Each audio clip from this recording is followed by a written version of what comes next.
क्या केएल राहुल के एक सेल्फिश डिसीजन ने इंडिया को लॉर्ड्स का आइकॉनिक मैच हरवा दिया? अगर आप भी ये सोच रहे हैं कि यार अगर राहुल उस टाइम पर सेंचुरी बनाने का ना सोचते, अगर उस टाइम पर ऋषभ पंत जल्दबाजी में ना होते, तो इस टाइम पर ये मैच हम जीत चुके होते, तो आप अकेले नहीं है। इनफैक्ट इंडिया के कप्तान शुभमन गिल का भी कुछ ऐसा ही मानना है।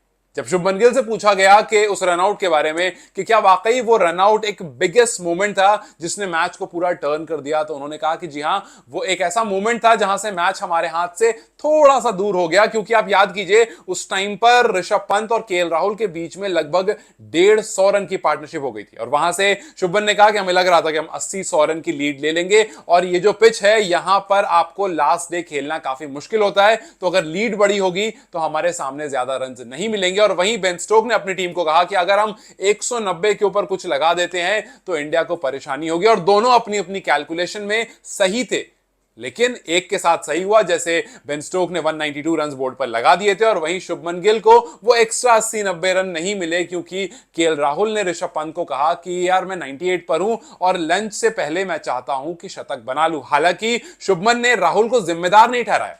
शुभमन ने सिर्फ कहा कि वो मोमेंट था जहां पर आपने एरर ऑफ जजमेंट देखा और कुछ नहीं। क्योंकि कोई भी खिलाड़ी जो होता है, अगर वो 98 या 99 पर खेल रहा होता है और लंच आने वाला होता है, तो उसके दिमाग में यही आता है कि यार 99 पर हूं, पूरा मोमेंटम ब्रेक होगा, आप जाओगे, आप आओगे और उस एक रन से कुछ नहीं होगा। तो उसलिए उन्होंने डिस्कस किया होगा ऋषभ पंत से ये कि हाँ मैं 98 पर हूं, मैं सोच रहा हूं कि इस पर्टिकुलर ओवर में अपने आने वाले टाइम, मतलब लंच से पहले पहले जो ओवर है उसमें मैं शतक लगा लूं। और शोएब बशीर का ओवर आ गया। इनफैक्ट खुद केएल राहुल ने आकर के एडमिट किया प्रेस कॉन्फ्रेंस में कि शोएब बशीर का ओवर आया था, तो मुझे लगा कि यार यहां पर बात बन सकती है। और पंत ने वैसे ही एक जल्दबाजी वाला सिंगल लिया, राहुल भागे और वहां पर मिस्टेक हो गई। उन्होंने वही कहा कि ये जो आप सिंगल देख रहे हैं ये कुछ नहीं, सिर्फ एरर ऑफ जजमेंट था। इनफैक्ट अगर आप देखेंगे, शुभमन गिल ने कहा कि अगर आप ध्यान से देखेंगे तो डेंजर एंड पर केएल राहुल थे और वो कॉल ऋषभ पंत का था। तो आप राहुल को जिम्मेदार नहीं ठहरा सकते हो, आप ये जरूर कह सकते हो कि वो सिर्फ और सिर्फ एक एरर ऑफ जजमेंट था। और वाकई वहां पर एक ऐसा कुछ हुआ कि इंडिया एकदम से श्रिंक होता चला गया, बिकॉज उस विकेट के बाद कोई खास पार्टनरशिप आई नहीं।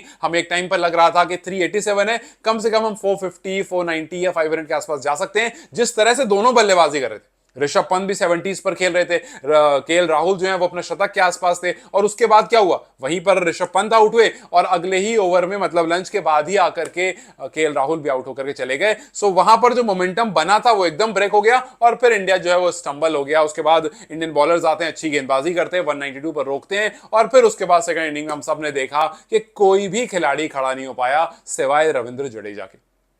ऊपर से बिल्कुल ऐसा लगा कि डिसिप्लिन बहुत लैक कर रहा था। शुभमन गिल ने यह भी एडमिट किया कि यार जो चौथे दिन का लास्ट 1 घंटा था वहां पर हमसे बहुत गलती हो गई, वहां पर अगर हम रुक जाते, वहां पर अगर हम विकेट नहीं गवाते, बिकॉज वो बहुत क्रूशियल टाइम था। देखो यशस्वी आउट हो चुके थे, उसके बाद करुण नायर, शुभमन गिल और आकाशदीप जो कि आए थे थोड़ी देर के नाइट वॉचमैन बनकर के, अगर ये विकेट नहीं जाता तो काफी ज्यादा फायदा हो सकता था इंडिया को। ठीक है, जायसवाल की गलती थी, उनका एक बहुत गलत शॉट था, लेकिन उसके बाद करुण नायर को जिम्मेदारी लेनी थी, बिकॉज उनको यह बात पता थी कि यार ये लास्ट मौका। और करुण नायर का डिसमिसल वो ब्रेन फेड है, मतलब कोई भी उस डिसमिसल को एक्सप्लेन नहीं कर पा रहा है कि वो क्या कर रहे थे, कि भाई वो क्या, उनको समझ नहीं आई बॉल कितनी अंदर आएगी, क्या होगा। और काफी टाइम से उस पिच को देख रहे थे, 4 दिन से उस पिच को आप देख रहे हो, आप खुद ने बल्लेबाजी करी है, उस बॉल को आप नहीं समझ पाए कितना पड़ के अंदर आएगी। और वहां भी एक एरर ऑफ जजमेंट हुआ और उसके बाद इंडिया वहां से जो फॉल हुआ तो बिल्कुल ही गिरता चला गया। अगले दिन फिर आप आते हो, वहां पर भी कुछ खास नहीं होता। ऋषभ पंत जिनसे सबसे ज्यादा उम्मीद थी वो भी एक बहुत अच्छी बॉल पर क्लीन बोल्ड हो गए। अगर पंत खड़े रहते तो वो अपने अटैकिंग अंदाज से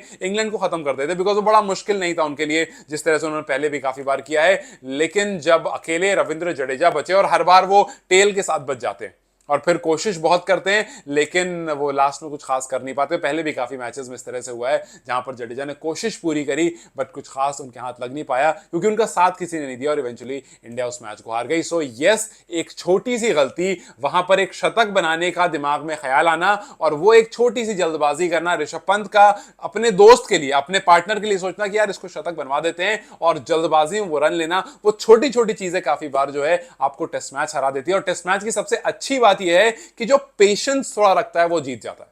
आप पहले टेस्ट मैच में देखो, इंडिया वाज लीडिंग, 5-5 शतक आए थे, लेकिन इंग्लैंड ने थोड़ा पेशेंस रखा था।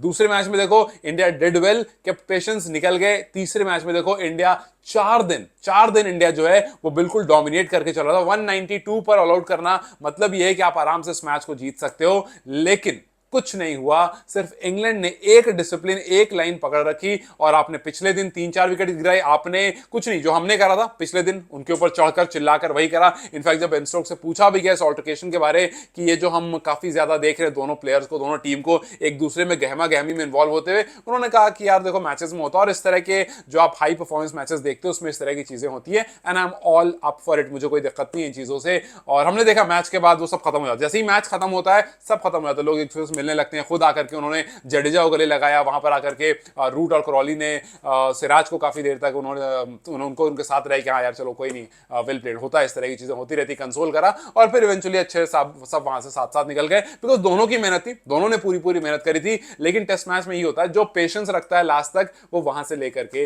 मैच को निकल जाता है। और वहीं पर कहीं ना कहीं शुभमन गिल, गौतम गंभीर, इनकी प्लानिंग में थोड़ी कमी रही और ऑब्वियसली केएल राहुल के उस कॉल की वजह से काफी ज्यादा चीजें बैकफुट पर आ गई और दूसरी इनिंग में भी कुछ खास रिजल्ट नहीं आ पाया बड़े बड़े बैटर्स की तरफ से। और हम उम्मीद करें कि अगले मैच में ये छोटी चीजें जो है ये ना हो और कहीं पर भी ऐसी सिचुएशन क्रिएट ना हो जहां पर आपने देखा है कि भाई 150 की पार्टनरशिप मतलब डोमिनेशन हो चुका है, आप ब्रेक वहां से नहीं ले सकते हो या गियर शिफ्ट नहीं कर सकते हो, आप इत्मीनान से बढ़ते रहो। 5 दिन का टाइम होता है, चीजें निकल जाती है अगर आप पेशेंट रहते हो तो लेट्स जस्ट सी कि आगे क्या कुछ होता है। लेकिन यस, ऑडियंस में बहुत लोगों का यह मानना है कि भाई केएल राहुल से गलती तो हुई है। खैर आपको क्या लगता है, क्या वाकई वो गलती केएल राहुल की थी जिस वजह से 5th डे पर हम मैच के बहुत करीब पहुंचने पर 22 रन उस मैच को हार गए? हालांकि गलतियां और भी बहुत सारी, जैसे एक्स्ट्राज में जाना, 22-24 रन 22 में गए हैं, उसके बाद आप हारे हो 22 रन से, तो 22 रन से हारना, 24-22 में जाना और इस तरह की बहुत छोटी छोटी गलतियां हैं जिस वजह से इवेंचुअली मैच का रिजल्ट जो है वो चेंज होता है। आपके हिसाब से what was that major mistake